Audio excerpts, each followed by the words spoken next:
시작. 서로를 긍휼히 여기는 마음밖에는 답이 없다. 아멘. 서로를 긍휼히 여기는 마음밖에는 답이 없다라는 제목으로 열왕기 하 강해 34번째 시간을 갖도록 하겠습니다.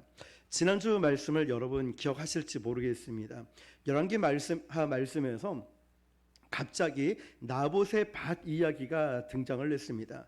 그때 기억하십니까? 열왕기상 21장 2절을 한번 읽어볼게요. 시작. 아합이 나봇에게 말하여 이르되 내 포도원이 내 왕궁 곁에 가까이 있으니 내게 주어 채소밭을 삼게 하라. 내가 그 대신에 그보다 더 아름다운 포도원을 내게 줄 것이요 만일 내가 좋게 여기면 그 값을 돈으로 내게 주리라. 아멘. 자, 이 아합 왕의 왕궁 곁에 좋은 포도밭이 하나 있었습니다. 그런데 이 아합 왕이 보니까 저 포도원을 뺏고 싶은 거예요. 그래서 거래를 제안을 합니다. 내가 일단은 그곳에서 채소를 심고 싶으니까 야, 너 나한테 이걸 넘겨. 채소는 먹거리죠. 자기의 먹거리 때문에 포도밭을 나한테 팔아라 제안을 합니다. 자, 내게 주어 채소밭을 삼게 하라. 내가 그 대신에 그보다 더 아름다운 포도원을 너에게 줄게. 만일 네가 정말 좋게 여긴다면 나는 현금으로 그 값을 지불하겠다라고 이야기를 합니다. 자, 이보다 더 큰 제안이 어디 있겠습니까? 그것도 일개 아무것도 아닌 농부에게 한 나라의 왕이 이 제안을 하고 있다는 거죠. 대박에 가까운 이 제안인데 거절하기가 쉽지 않을 것입니다. 아합 왕이 이러죠. 내가 저기에 채소도 심고 먹을 거를 좀 심고자 하니까 그렇게 현금을 달라면 내가 다 줄 테니까 그 땅을 나에게 좀 팔아라 라고 합니다. 그런데 여러분, 이 제안을 보고서 지난주에 나누었지만 어떻게 됐습니까? 거절하는 게 한 나라의 왕이, 대통령이 일개 농부한테 야, 이거 팔아. 그럼 더 많은 걸 줄게 라고 왕이 말하는데 거절하는 것은 쉽지가 않죠. 자, 어떻게 됐는지 열왕기상 2장 3절을 보니까 이렇게 기록합니다. 시작. 나봇이 아합에게 말하되 내 조상의 유산을 왕에게 주기를 여호와께서 금하실지로다 하니. 아멘. 나봇은 이런 지하에 거절을 합니다. 그런데 그 거절의 이유가 내 조상의 유산을 누가 금했냐면 하나님께서 금했어요. 레위기 25장에 보면 토지를 영원히 팔고 사지 말라고 했거든요. 그러면 여러분, 이스라엘 토지는 팔고 사고 이게 중요한 게 아니고 누구로부터 물려져 왔는가, 그리고 조상들로부터 물려진 것인 동시에 그 땅은 누구의 것일까요? 그렇죠, 여호와 하나님 것이었습니다. 아무리 절대 권력자인 왕의 달콤한 유혹이 있다 할지라도요, 그런 제한이 있다 할지라도 이렇게 땅을 팔게 되면 어디에 어긋나냐면 율법, 하나님의 언약에 어긋났습니다. 그런데 여러분, 내가 살짝 하나님 말씀을 무시하면은 지금 살던 것보다 훨씬 더 좋은 기회가 열리는데, 이 일개 농부였던 나봇의 입장에서는 이게 쉬운 일은 아니었을 것입니다. 인생 역전이 되거든요, 한 방에. 그런데 이 왕이 제안하는 걸 내가 수용하기만 하면, 다시 말하면 에이, 그것쯤이야, 조상들은 다 죽고 없는데 팔아버리면 되지. 살짝 하나님 말씀만 무시하면은 내 인생은 더 좋은 인생이 열리는데, 그런데 이런 유혹과 이런 제안을 거절하는 것은 쉽지 않았을 것입니다. 그런데 열왕기상 21장 3절에 보면 나봇이 아합에게 말하되 내 조상 유산을 왕에게 주기를 여호와께서 금하실지다 라고 말씀하고 있습니다. 그러면 이 좋은 제안과 유혹을 거절한 이유가 무엇이었냐면 하나님의 말씀 때문에. 자, 열왕기상 21장 4절 이어지는 말씀입니다. 시작. 이스라엘 사람 나봇이 아합에게 대답하여 이르기를 내 조상의 유산을 왕께 줄 수 없다 하므로 아합이 근심하고 답답하여 왕궁으로 돌아와 침상에 누워 얼굴을 돌리고 식사를 아니하니. 아멘. 나봇은 단도직입적으로 말했습니다. 저 기도 한번 해보겠습니다. 생각을 좀 해볼게요. 하루만 저에게 시간을 주시면 안 되겠습니까? 이러지 않았습니다. 왜냐? 하나님의 언약이고 하나님의 말씀이기 때문에 그 말씀에 생각해 볼 가치가 없는 거예요. 단호하게 거절했다는 것이죠. 여러분, 이게 바로 신앙인의 태도 아니겠습니까? 여지를 남기지 않았다는 거예요. 아니, 이거는 다니엘의 세 친구가 기억나야 되죠. 풀무불에 던진다 할지라도 그렇게 하지 아니하실지라도 왕 왕이 세운 금신상 앞에 우리는 절하지 않습니다. 나는 죽어도 우리 하나님이 살려주실 걸 믿기 때문에 저는 타협하지 않습니다. 왕이여, 그런 말 하지 마십시오. 이 세 친구처럼. 다니엘도 마찬가지죠. 예루살렘 향해서 아침, 점심, 저녁으로 창문을 열어서 기도를 합니다. 그런데 그 다니엘을 죽이려고 했던 음모자들이 설마 다니엘이 기도할까? 근데 똑같이 기도를 했죠. 죽을 걸 알면서도. 왜 그런지 아시죠? 이 왕의 권력보다 더 위대하신 하나님의 전능하심을 믿었기 때문에, 그 하나님의 언약을 믿고 하나님의 능력을 믿는다면 우리도 이런 고백이 있어야 되지 않을까요? 아무리 좋은 것이 있고 내가 손해본다 할지라도, 그리고 살짝, 예를 들어 다니엘 같은 경우는 속으로 기도하면 되잖아요. 하루 3번 속으로 기도하고, 아니면 골방이나 아무도 보지 않는 곳에서 예루살렘 향해서 기도하면 되죠. 굳이 그럴 필요는 없다라는, 우리는 그런 생각할 수 있잖아요. 그런데 신앙은, 그리스도인은 그런 게 아니었어요. 언제 밥 먹을 때 기도했는지 막 번개같이 기도해요. 기도했냐 물어보면 기도했대요. 예, 저희 애들 얘기지만 단호하게 우리의 신앙과 믿음을 위해서는 거절할 수 있어야 되는, 여지를 남겨주는 게 아니었습니다. 자, 여기까지가 지난주의 말씀이었어요. 이어지는 이제 아합이 나봇이 이런 지하에 거절한 걸 통하여서 아합을 어떤 태도를 보이냐면, 아합이 근심하고 답답하여 왕궁으로 돌아가서 침상에 누워 얼굴을 돌리고 식사를 아니하니, 어떤 번역에 보니까 이불을 뒤집어 쓰고 식사를 안 했다라고 되어 있어요. 참 못나 보이지 않습니까? 그런데 우리말 성경은 조금 부드럽게 해석을 해놨는데, 원래는 이런 뜻이었어요. 화가 났다라는 거. 화가 났다.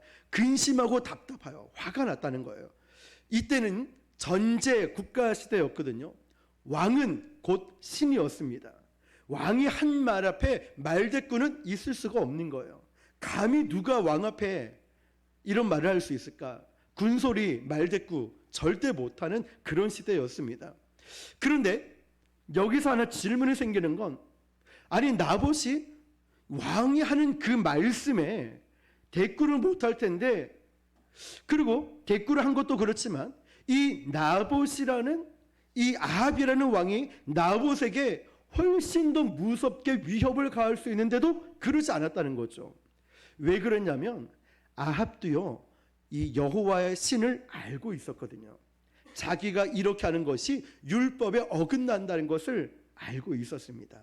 이스라엘 왕이었기 때문이죠. 그러니까 무력으로 힘으로 빼앗지를 못하는 거예요. 그리고 이 아합은요, 이런 생각을 한 거예요. 하나님 말씀을 무시하지도 않고 명분도 붙들고 싶은 거예요. 그래서 저 포도밭을 자기의 욕심 때문에 갖고 싶은 거예요. 낼름 챙기고 싶은데 이 율법에 어긋나고 무력으로 하자니.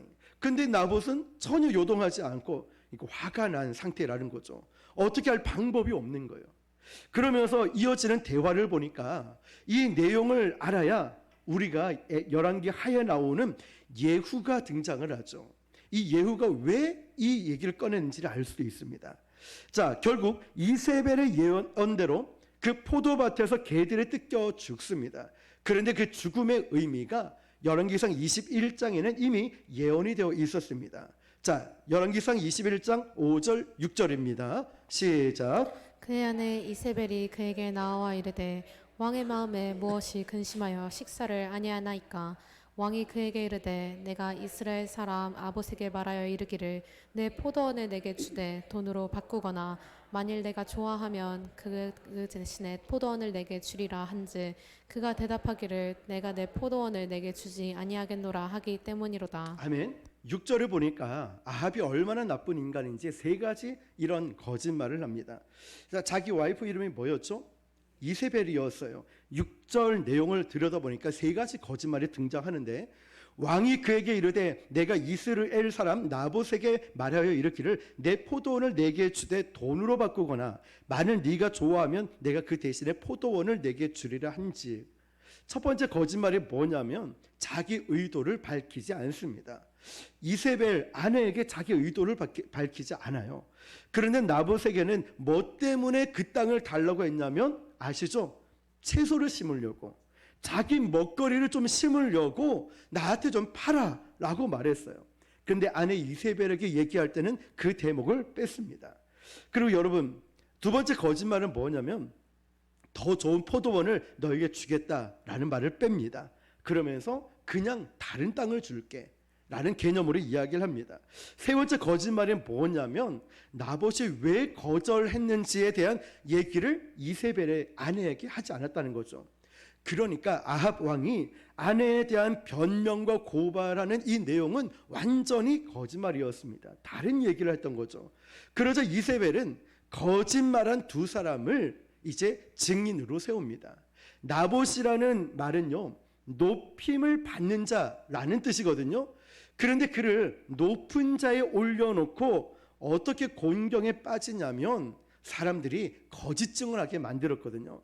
저 사람이 왕을 욕했습니다. 하나님의 영광을 욕되게 했습니다. 거짓 증인들을 세워서 나봇에 대한 거짓 증인을 하게 만들었어요. 매수한 증인들은 그대로 말합니다. 저 사람이 왕을 욕했고 저 사람이 나봇이라는 사람이 하나님의 영광을 욕되게 했습니다. 거짓 증언을 하게 되죠.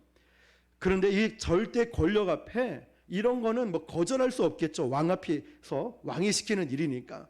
그래서 결국 나봇은 어떻게 되었을까요? 높은 곳에 오른 자, 높임을 받는 자라는 뜻인데 그 이름대로 높은 곳에서 결국 처형을 당해서 나봇은 죽습니다. 그리고 그 포도원은 아합 왕의 야망대로 그 포도원 땅이 넘어갑니다. 자, 여기서 우리가 이 포도원 사건의 결론을 한번 생각해 봤으면 좋겠어요. 중요한 메시지거든요. 여기서 진짜 나쁜 인간은 누굴까요? 아합일까요? 이세벨일까요? 여러분 누구라고 생각하십니까? 아합이 정말 나쁜 놈이네? 아니면 이세벨이 정말 나쁜 사람이네? 아내네? 라고 말이죠. 여기서 진짜 나쁜 사람이 누굴까요, 여러분? 이세벨은요, 이세벨이라고 생각하는 사람도 있을 거예요. 그런데 이세벨은 결국 한 게 뭐냐면 충동질하는 존재였습니다. 우리가 왜 죄를 지을까요? 죄를 내가 지을 때가 있죠. 그런데 내가 왜 죄를 지을까요? 내 안에 이미 죄를 지은 욕망과 욕심이 있으니까 사탄이 거기를 건드는 거예요. 이미 내 안에 그런 진짜 죄를 짓고 싶은 욕망과 어떤 그런 요구가 있어요. 사탄이 가장 가까이 있는 사람이나 환경을 통해서 툭 건드리니까 금방 본물처럼 터져나와서 죄를 짓게 만들어요. 야망이나 이런 욕망이나 이런 죄를 짓고 싶은 마음이 없는 사람은 무엇을 건드리고 찔러도 요동하지 않아요. 여기 진짜 원형은요, 이세벨이 아니라 아합이었습니다. 그 안에, 아합 왕 안에 욕망의 그 원인이 있기 때문에 사탄이 딱 보면서 저거다. 100%야. 아합은 딱 건드리면, 욕망을 건드리면 넘어갈 거야. 알았어요. 딱 건드리는 거죠. 100% 넘어간다. 누구를 통해 건드렸냐면 이세벨이라는 존재를 통해서 아합을 계속 찌르고 공격을 하는 거예요. 우리는 거기에 넘어가 버려요. 저와 여러분 생각하는 어떤 욕망들이 있고 세상에 좋아하는 것들이 있을 거예요. 저 집사는 이거 건드리면 교회 안 가. 저 집사는 이거 건드리면 시험 들어. 저 집사는 이렇게 하면은 금방 넘어져 버려. 사탄은 너무나 잘 알아요, 우리를. 그래서 우리에게 직접적으로 공격할 때도 있겠지만 가장 가까이 있는 사람과 환경을 통해서 툭 건드리니까 넘어져요. 그때 우리는 뭐라고 합니까? 지난주에 말씀 비방에 대해서 티와 들보에 대해서 티에서 나누지 않았습니까? 그때 우리는 저 사람 때문에 그래, 누구 때문에 그래 라고 손가락하지만 나머지 네 손가락은 나를 보고 있다고 했죠. 여러분, 이 아합을 계속 건드리니까 아합은 여기에서 넘어가 버렸다는 거예요. 그리고 이제 이 사건은 이렇게 결말이 맺어집니다. 열왕기상 21장부터 우리 한번 보겠는데요. 17절부터 21절까지만 볼게요. 한 절씩 교독합니다. 자, 여호와의 말씀이 디세 사람 엘리야에게 임하여 이르시되 너는 일어나 내려가서 사마리아에 있는 이스라엘의 아합 왕을 만나라. 그가 나봇의 토던을 차지하러 그리로 내려갔더니 너는 그에게 말하여 이르기를 여호와의 말씀이 내가 죽이고 또 빼앗았느냐고 하셨다고 하고 또 그에게 이르기를 여호와의 말씀이 개들이 나봇의 피를 핥든 그곳에서 개들이 내 피 곧 내 몸의 피도 핥으리라 하였다 하라. 아합이 엘리야에게 이르되 내 대적자여 내가 나를 찾았느냐 대답하되 내가 찾았노라 내가 내 자신을 팔아 여호와 보시기에 악을 행하였으므로 여호와의 말씀이 내가 재앙을 내게 내려 너를 쓸어버리되. 자, 그리고 이제 이세벨로 넘어가 볼게요. 22절 시작. 또 내 집이 느바세 아들 여로보암의 집처럼 되게 하고 아히야의 아들 바하사의 집처럼 되게 하리니 이는 내가 나를 노하게 하고 이스라엘이 범죄하게 한 까닭이니라 하셨고 이세벨에게 대하여도 여호와의 말씀이 이르시되 개들이 이스라엘 성읍 곁에서 이세벨을 먹을지라. 아멘. 자, 그러면 이제 오늘 본문으로 돌아와서 자, 열왕기하 9장 36절 읽어볼게요. 시작. 돌아와서 전하니 예후가 이르되 이는 여호와께서 그 종 디셉 사람 엘리야를 통하여 말씀하신 바라 이르시기를 이스라엘 토지에서 개들이 이세벨의 살을 먹을지라. 그 시체가 이스라엘 토지에서 거름같이 밭에 있으리니 이것이 이세벨이라고 가르쳐 말하지 못하게 되리라 하셨느니라 하였더라. 아멘. 자, 이제 이 말씀이 무슨 이야기냐면 자, 나봇의 포도원 이야기가 어떻게 전개가 됐는지를 나누었고요. 그 다음에 이 나봇의 포도원을 빼앗으려고 하는 아합 왕의 욕망을 마귀가 이세벨을 통해서 딱 건드리니까 아합은 그대로 자빠져 버려요. 그러니까 우리가 평소의 신앙과 평소의 믿음과 기도 생활이 얼마나 중요한지, 마음 상태가 얼마나 중요한지를 우리가 알죠. 우리는 저 사람 때문에 그래 라고 하지만 정작 내가 마음밭이 믿음의 이 마음밭이 준비가 되어 있지 않으면 어떠한 경우도 시험 들고 자꾸만 공격해 온다는 것을 알게 됩니다. 자, 이 말씀은 결국 어떤 내용이냐면 흔적도 없이 뜯겼다고 말합니다. 이게 누군지도 모른다는 거예요. 개들이 다 주워 먹어서 이 시체가 형체도 알아보지 못할 정도로 뜯겨졌다라고 말하는 거예요. 자, 그러면 오늘 이제 우리는 9장의 말씀을 마치면서요 이런 생각을 하게 돼요. 아니, 하나님이 고작 저 연약한 농부의 나봇의 포도원 밭 이 사건 하나 복수해 주려고 이렇게 많은 역사와 이야기와 정치와 나라 간의 전쟁을 통해서 그리고 마지막에 예후라는 사람을 통해서 이스라엘 백성의 기름 붓는 게 아니라 쿠데타가 막 일어났다고 했죠. 근데 유일하게 특별하게 예후만 기름 부어 왕을 세웠어요. 이 예후는 악한 왕이거든요. 마지막으로 갈수록 더 악한 왕이 됐습니다. 특별히 우상 숭배에 관해서 말이죠. 그런데 그 나쁜 왕조차도 사용해서 이런 일들을 만들고 계시는 건가? 이해가 되지 않는 거예요. 도대체 어떻게 이런 일이 일어났나?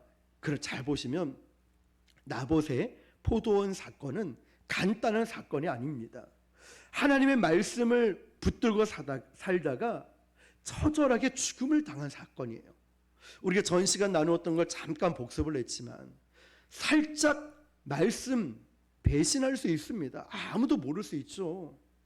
여호와의 언약의 율법의 말씀이다 라고 그래서 땅을 팔면 안 됩니다. 그렇게 말해도 제가 몰랐어요. 깜빡했습니다. 팔 수 있죠. 인생 역전이 되는데 우리 같으면 저 같으면 아마 그럴지도 몰라요.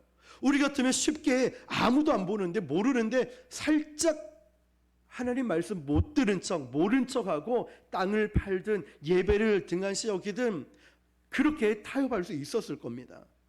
그런데 나봇은 어때요? 하나님의 언약의 말씀이기 때문에 목숨 걸고 인생 역전 뭐 중요해? 하나님 앞에서의 신앙이 중요하지. 이 믿음을 지켰다는 거예요. 그 말씀 붙들고 살다가 나봇이 어떻게 됐어요? 높이 들림을 받은 자 이름이 뜻이거든요. 나봇은 죽임을 당했어요.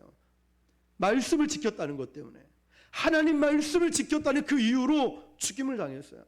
하나님 말씀을 지켰다는 이유로 우리가 억울한 누명을 쓰거나 손해를 보거나 정말 힘든 일들이 나에게 있었다는 것, 우리에게 있을 수도 있다는 거 말이죠. 나봇은 이걸 경험했어요. 말씀 하나 지키려고 다니엘은 사자굴 속에, 다니엘은 새 층으로 풀무불 속에 그 말씀 하나 지켰다고. 예배의 자리, 기도의 자리를 지키고 우상 앞에 절하지 않았다는 이유로 말이죠. 저와 여러분은 어떨까요? 타협할까요? 아니면 정말 이 나봇처럼 그 말씀을 끝까지 붙들고 손해보더라도 억울하더라도 어떠한 일이 있어도 이 말씀 하나 붙들고 여러분 살아갈 수 있을까요? 이런 일을 당해도요. 나봇의 포도원 사건은 단순히 땅 문제가 아니에요. 하나님 말씀을 붙들고 살다가 처참하게 죽임을 당한 사건이에요. 그런데 하나님은요, 그 억울하게 언약 하나 붙들고 있다가 고통을 당한 한 영혼에 대한 핏값을요, 세대가 바뀌어도 정치가 바뀌어도 나라가 바뀌어도 그것에 대한 책임을 지시고 하나님께서 역사를 주관하고 이루어 가신다는 거예요. 너무나 중요한 말씀이죠. 시대가 전도하기 어렵고 기도하러 모이지 않고 말씀에 너무나 힘을 잃어가고 복음의 능력도 잃어가고 어려워져가는 이 시대에 우리 교회는 이제 시작하는 6년 조금 넘어가는 교회이지만 오늘도 아침부터 지금 늦게까지 하루 종일 전도하지 않습니까? 막 눈이 충혈되고 막 목이 뜨겁고 막 지치고 너무나 힘든 시간인데도 기쁘고 행복한 이유가 뭔지 아시죠? 우리 주님이 가장 기뻐하는 일을 하잖아요. 행복한 일을 하잖아요. 오늘 시장에 전도를 나가면서 보자마자 저에게 어떤 과일집 사장님이 그래요. 되게 미안하다고. 그리고 옆에 붕어빵을 파셨던 분 집사님이거든요. 다른 교회. 목사님 죄송해요. 보자마자 왜 그러냐 했더니 그 과일 가게 사장님 우리 교회 등록했어요. 이런 거요. 정말요? 너무 잘 됐다고. 이해를 못하는 거. 아니 목사님 교회 가야 되는 거 아니냐고. 6년을 넘게 매주 전도를 했는데 아이고 그런 게 어디 있냐고. 뿌리는 자가 있으면 거두는 자도 있고 하나님 때가 되면 보내주시기도 하고 중요한 건 저 사장님이 예수님 믿는 거라고. 그분이 맨 앞자리에 앉아서 예배를 드린대요.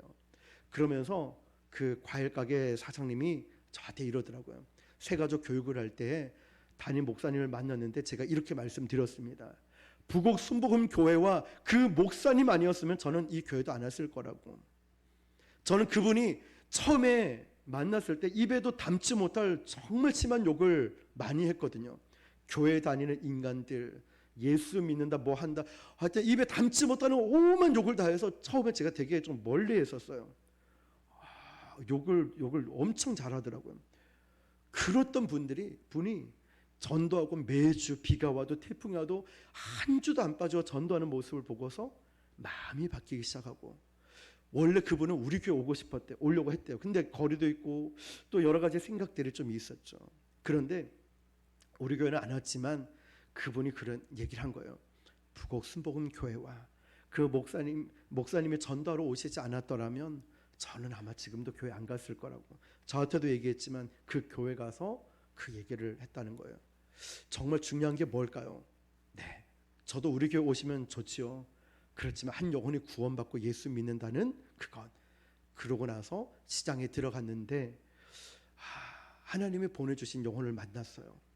근데 그 영혼은 얼굴이 빨갛고 눈이 충혈되어 있고 팔다리 힘이 없고 술잔도 하나 못 들 정도로 기운이 빠진 한 50대 중후반 돼 보이는 남자분이셨어요. 그분이 목사님 왜 매주 이렇게 나옵니까? 목사님은 무슨 소망이 있어요? 자기는 모든 게 힘들다는 거예요. 그분에게 말씀드리고 복음을 전하고 영접 기도하고 연락처도 주고받고 하나님은요 또 이분을 또 회복시켜 주시면 우리 교회 보내주시면 좋지요. 일단 이번 주에 제가 연락을 하기로 해서 연락처 주고받았는데요. 하나님은 이런 영혼 저런 영혼 모두가 구원받기를 원하시는 아버지의 마음이 있습니다. 이렇게 저렇게 전도하다 보면 하나님이 많은 영혼들을 보내주실 줄 믿습니다. 중요한 건 우리가 이 마음을 품는 거예요. 여러분 바로 그 역할 그 일을 나봇이라는 이 농부 한 사람이 하나님 말씀 언약 그거 지킨다고 땅을 팔지 않았는데 하나님은 그 핏값을 하나님은 그 믿음을 가만히 두지 않고요. 예후라는 악한 왕을 들어서라도 결말이 예후라는 왕은 좋지 않았지만 하나님이 결국 이 악한 왕을 통해서라도 하나님을 사용하시고 역사하셨다는 것이죠. 결국 우리는 그런 것 같습니다.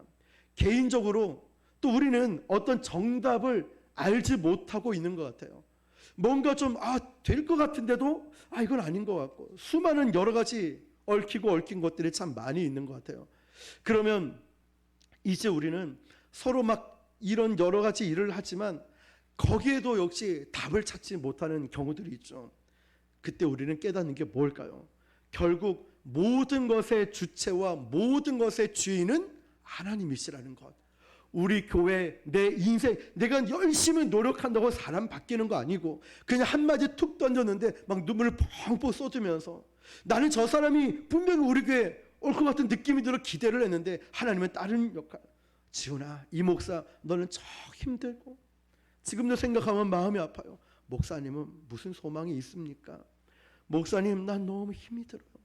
그렇게 나이가 많이 들어 보이지 않는데 너무 아픈 분들, 그분을 위로해주는, 전심으로 위로해주고 그분을 품고 그분을 손을 잡고 간절히 기도해 줬을 때 이것보다 감사하고 행복한 일이 어디 있을까요?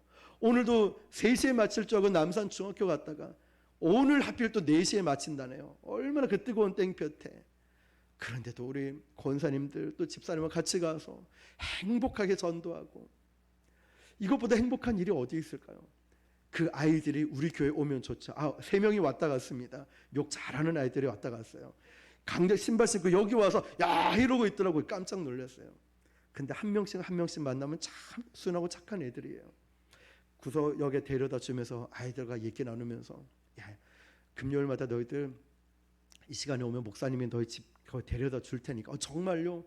그럼 뭐 멀지도 않은데 매일은 못 가도 금요일 날 와라, 데려다 줄게. 이 아이들이 변화된다면, 그리고 이 아이들이 당장에 우리 교회를 안 와도 고등학교 가고 대학교 가고 어른이 되어서 그때 학교 앞에 전도했던 그 순복음 교회가 있었는데 정말 좋은 분들이셨어, 나 교회 갈래. 나중에라도 우리의 이 복음 전파하는 걸 통하여서 예수를 믿는다면 얼마나 감사한 일일까요? 자, 여러분, 정말 그것에 대한 역사의 시간의 주인은 하나님이라는 것밖에 답이 없더라고요. 이 말씀을 준비하면서 생각난 찬양이 아까 2번째 불렀던 예수 피밖에 없네, 예수의 피밖에 없네. 결국은 주의 보혈이 우리를 덮어야 되고 새롭게 하셔야 되고 그 보혈만이 해답일 수밖에 없었습니다. 나의 죄를 씻기는, 나를 정케하기는, 나에게 소망을 주고 나의 모든 것을 해결하시는 것도 예수의 피, 주님의 보혈밖에 없다는 것, 우리는 너무나 간과하고 지내진 않았는가 돌아봅니다. 그래서 우리에게 가장 필요한 신앙의 삶의 덕목이 있다면 바로 서로를 긍휼히 여기는 마음밖에 답이 없습니다. 이게 아주 중요한 것입니다. 결국 우리에게 답이 없다는 것은 서로를 긍휼히 여기는 이 마음이 필요하다는 것이죠. 왜냐하면 주님이 나를 긍휼히 여겼기 때문에 나에게는 예수의 피밖에 없네, 이것이 해답입니다. 오늘 그 예수님의 보혈 앞에 여러분, 우리 다시 한번 눈이 열리고 가슴도 시원해지고 삶의 길을 찾는 놀라운 은혜가 있길 바랍니다. 오늘 이 말씀 정리하면 이거죠. 나봇의 포도원 이 사건을, 말씀을 지켰던, 율법을 지켰던 이것을 기억하고 하나님이 이 모든 역사와 정치와 나라를 통하여서 하나님의 역사를 이루어 나가셨습니다. 오늘 저와 여러분들 끝까지 주님 보혈을 의지하고 또 주님 말씀을 더욱더 의지하여서 정말 시대가 변하고 사회가 변한다 할지라도 오직 예수, 믿음, 복음으로 승리하시는 저와 여러분 되시기를 주님의 이름으로 축원합니다.